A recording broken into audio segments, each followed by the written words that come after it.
Assalamualaikum warahmatullahi wabarakatuh.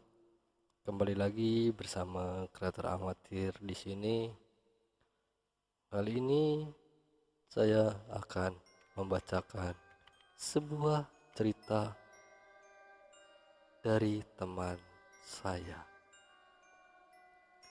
Kata teman saya, cerita ini adalah pengalaman darinya semasa dia masih kecil.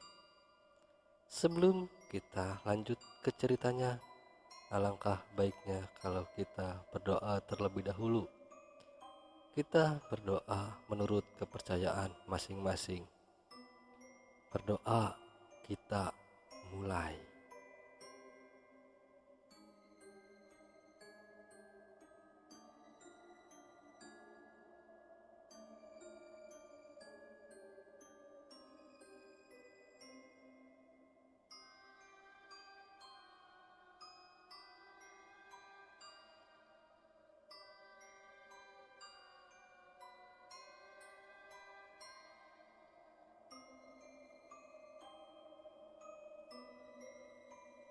Berdoa selesai. Inilah ceritanya. Di tahun 1995, Maman duduk di kelas 2 SD. Waktu itu, Maman layaknya anak-anak pada umumnya yang menginginkan kebebasan dalam bermain bersama teman-teman di sekitar rumahnya. Namun pada saat itu Maman malah tidak diizinkan sama sekali bermain oleh ibunya. Entah karena alasan apa.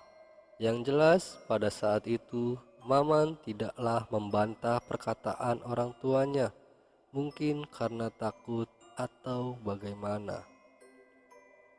Namun lama-kelamaan ibu Maman yang bernama Sari merasa tidak tega apabila mereka terlalu mengangkang Maman untuk terus di rumah dan terus belajar. Sebenarnya banyak alasan yang dimiliki kedua orang tua Maman melarang Maman terlalu bebas bermain bersama teman-temannya. Alasan pertama adalah karena pergaulan di sekitar rumah Maman yang kurang mendukung untuk anak seusia Maman, di mana di wilayah tersebut pergaulan anak kecil sudah sangatlah bebas, di mana anak seusia Maman sudah dibebaskan dalam melakukan segala hal, termasuk hal kemaksiatan ataupun kejahatan. Karena alasan tersebutlah Maman dilarang bermain dengan bebas di wilayahnya. Karena ibu Maman tidak menginginkan Maman menjadi anak yang badung. Alasan yang kedua, minimnya fasilitas keagamaan di wilayah tersebut. Ibu Maman juga tidak menginginkan Maman terjerumus kepada kesesatan. Dan yang ketiga, wilayah tersebut ada beberapa orang yang sudah melakukan pesugihan. Dari pesugihan yang membutuhkan tumbal seekor binatang, bahkan sampai manusia. Kita lanjut ke ceritanya.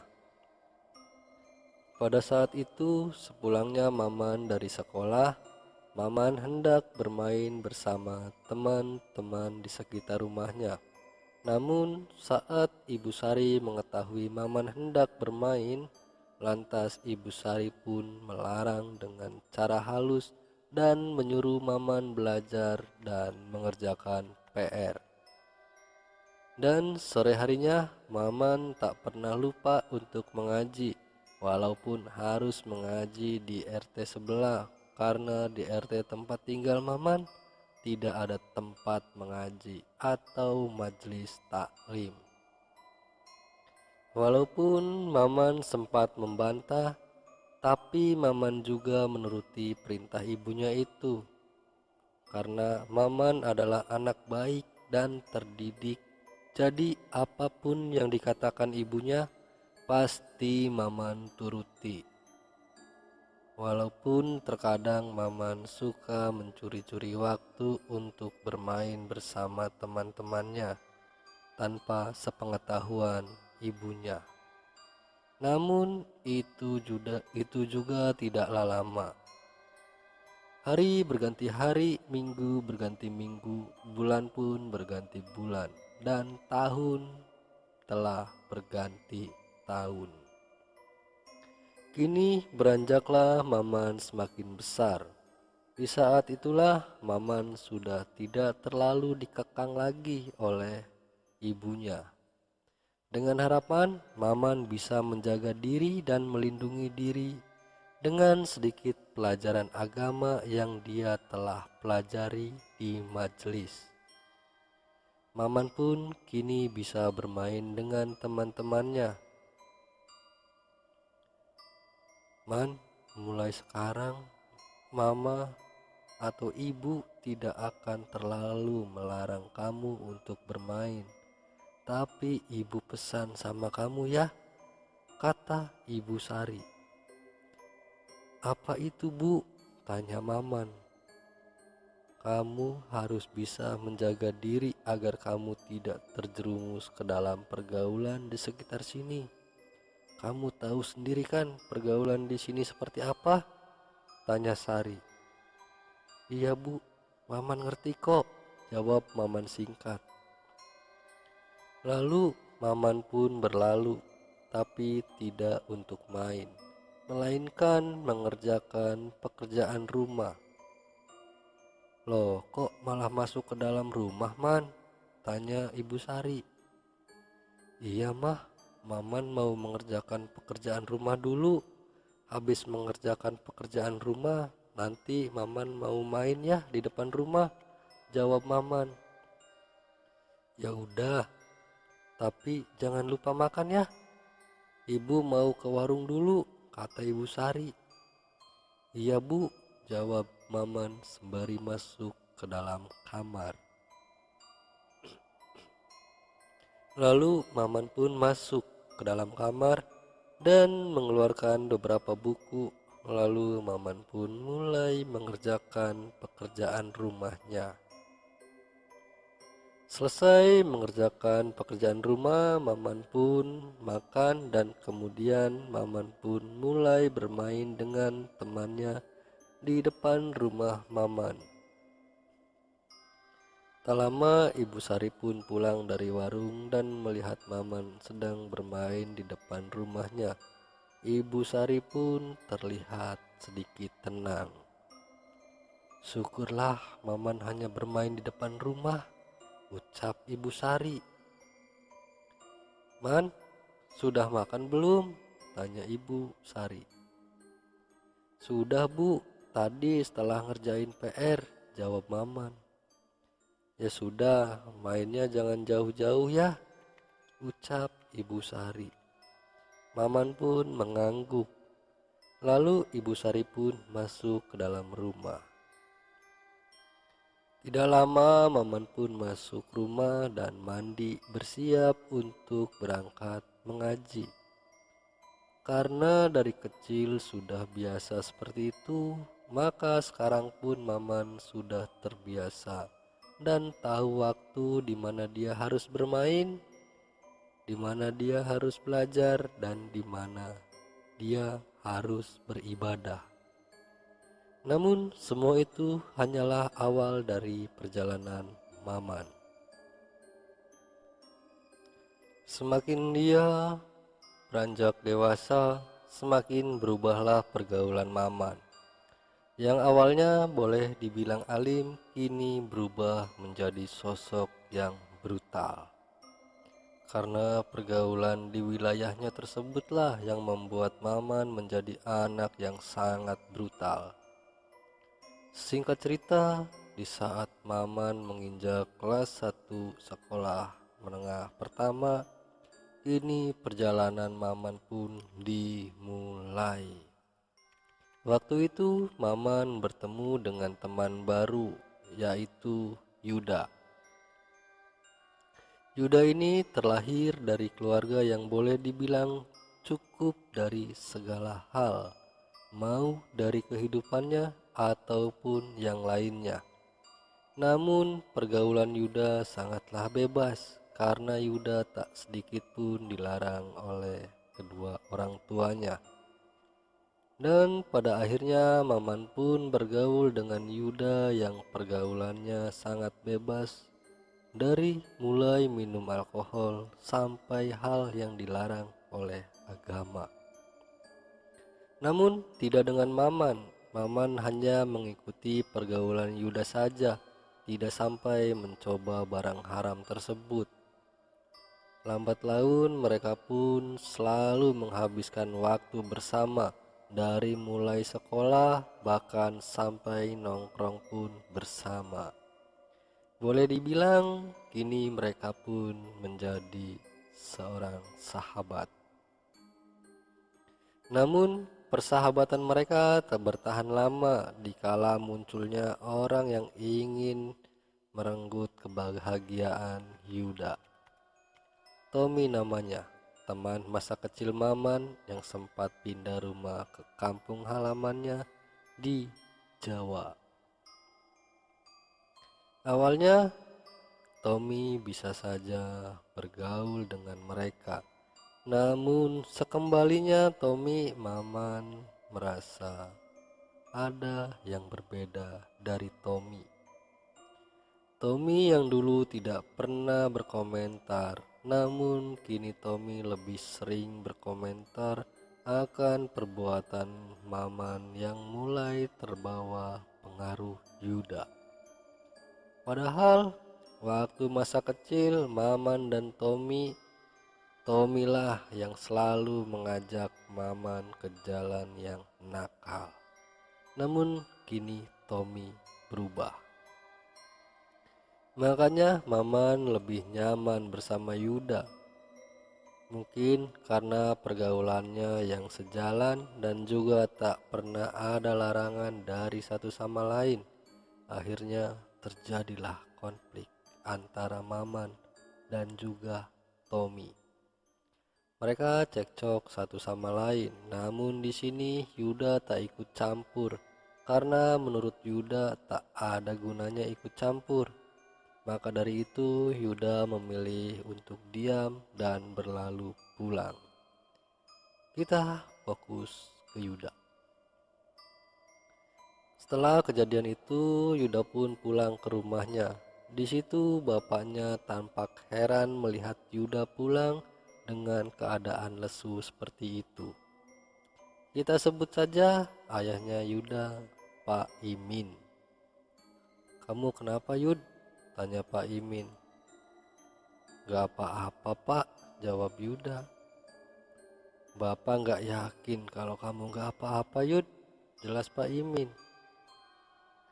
"Susah bener, Pak, pengen nyari teman yang bisa merubah aku ke jalan yang benar dengan cara seperti ini," ucap Yuda. "Kan ada teman kamu si Maman," jelas Pak Imin.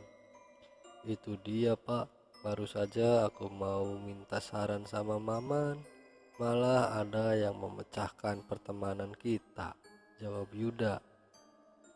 "Yang sabar, Yud, hidup itu penuh dengan ujian. Inilah ujian yang harus kamu selesaikan. Intinya kamu harus bersabar. Kalau memang dia teman sejatimu, dia pasti bisa menilainya," ucap Pak Imin. Lalu Pak Imin pun menyarankan Yuda untuk mondok di sebuah pesantren di suatu kota. Dan Yuda pun terpaksa menyetujuinya. Lalu beberapa hari kemudian Yuda pun berangkat untuk menjadi santri di pondok pesantren tersebut. Kita kembali ke Maman. Semenjak Maman bergaul kembali dengan Tommy, kini Maman pun semakin berani terhadap orang tuanya. Bahkan Maman berani memaki ibunya di depan semua orang tanpa malu. Sampai ibunya Maman pun menangis, tidak menyangka kalau anak yang sudah dibesarkan susah payah kini berani membantah. bahkan memaki-maki ibunya di depan umum. Dan yang lebih parahnya lagi, Maman sampai tega memukul ibu kandungnya sendiri. Kini Ibu Sari pun merasa murka terhadap Tommy. Bagaimana tidak, Maman yang dulunya anak penurut, kini Maman semakin berani berhadap ibunya sendiri. Sempat Ibu Sari meminta Tommy untuk tidak bergaul dengan Maman, namun Maman malah semakin marah terhadap ibunya. "Kamu pergi dari sini, karena kamu anakku jadi seperti ini," teriak Ibu Sari pada Tommy. "Aku dari dulu juga tidak setuju kalau Maman berteman denganmu, karena kamu membawa efek negatif buat Maman," lanjut Bu Sari. "Cukup Bu, jangan marahi lagi Tommy, dia tidak salah apa-apa. Ibunya saja yang selalu ikut campur dan melarangku bergaul dengan anak-anak di sini," bentak Maman. Mendengar jawaban Maman, Ibu Sari pun semakin hancur hatinya atas perkataan anaknya sendiri. Ibu Sari pun tak banyak bicara lagi, lalu kemudian masuk ke dalam rumah dan meninggalkan Maman di luar bersama Tommy. Tak henti-hentinya Ibu Sari menangis dan terus menangis. Padahal niat Ibu Sari baik, ingin menjauhkan Maman dari Tommy, karena Ibu Sari tahu apa yang sedang direncanakan oleh keluarga Tommy. Lalu malam harinya, saat emosi Maman mereda dan membaik, barulah Bu Sari menasehati Maman. "Man, mulai sekarang ibu tidak akan melarang kamu berteman dengan siapapun. Tapi harus kamu ingat, kalau kamu dikasih sesuatu oleh keluarganya Tommy, tolong jangan kamu makan. Karena ibu mendapatkan firasat yang tidak baik dari keluarganya Tommy." Namun Maman tidak memberikan jawaban sedikit pun, dan kemudian Maman masuk ke dalam kamar. Di dalam kamar, Maman sedikit memikirkan perkataan dari ibunya, antara mau percaya atau tidak dengan perkataan ibunya. Yang pasti saat ini Maman sedang dilema. Aku sudah kehilangan seorang sahabat demi teman masa kecilku. Jangan sampai aku kehilangan ibu kandungku demi Tommy, ucap Maman dalam hati. Namun apa yang diucapkan Maman dalam hati belum bisa dilaksanakan oleh Maman sendiri. Di sisi lain, setelah dimarahi Ibu Sari, Tommy pun pulang ke rumahnya dengan raut wajah lemas. "Kamu kenapa, Tom?" tanya Udin. "Gak apa-apa ya," jawab Tommy. "Kalau gak apa-apa, gak mungkin wajah kamu seperti itu," jelas Udin dengan santai. "Serius ya, gak apa-apa. Hanya saja tadi Tommy dimarahi sama ibunya Maman. Kalau Tommy gak boleh bermain lagi dengan Maman," jawab Tommy. Mendengar jawaban Tommy, seketika wajah Udin pun memerah seperti marah kepada Ibu Sari. "Apa alasan si Sari itu melarangmu untuk tidak berteman dengan Maman?" tanya Udin. "Katanya sih gara-gara aku si Maman jadi berani melawan ibunya," jawab Tommy singkat. Setelah menjawab, Tommy pun langsung masuk ke dalam kamarnya. Di luar, Udin pun menggerutu. "Aku akan buat perhitungan denganmu, Sari. Lihat saja apa yang akan terjadi pada keluargamu. Sebelum anakmu, maka kamulah yang terlebih dahulu aku singkirkan."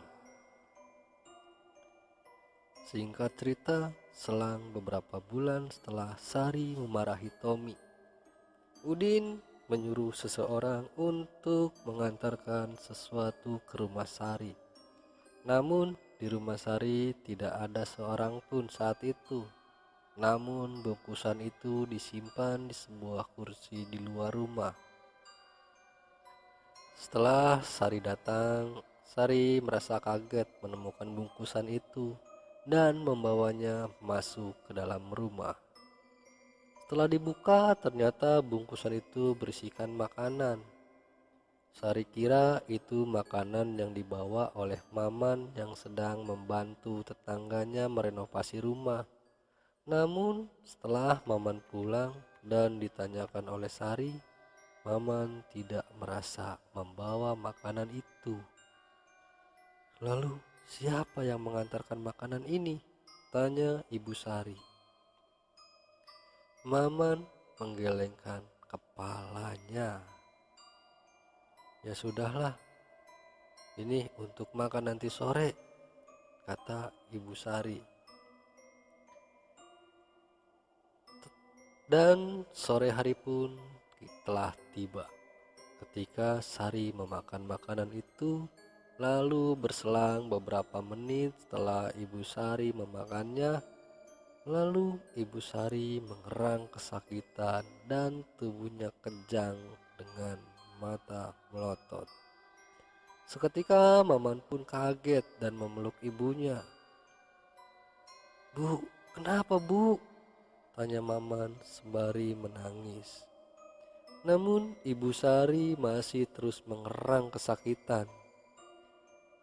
Hati-hati Man dengan orang itu.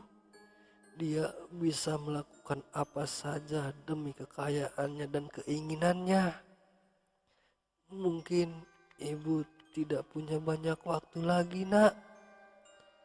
Mungkin besok atau lusa ibu sudah tidak ada lagi di dunia ini, ucap Ibu Sari terbata-bata.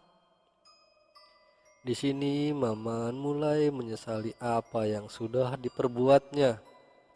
Maman tidak bisa berbuat apa-apa selain melantunkan ayat-ayat suci yang dulu pernah Maman pelajari dan yang masih Maman ingat.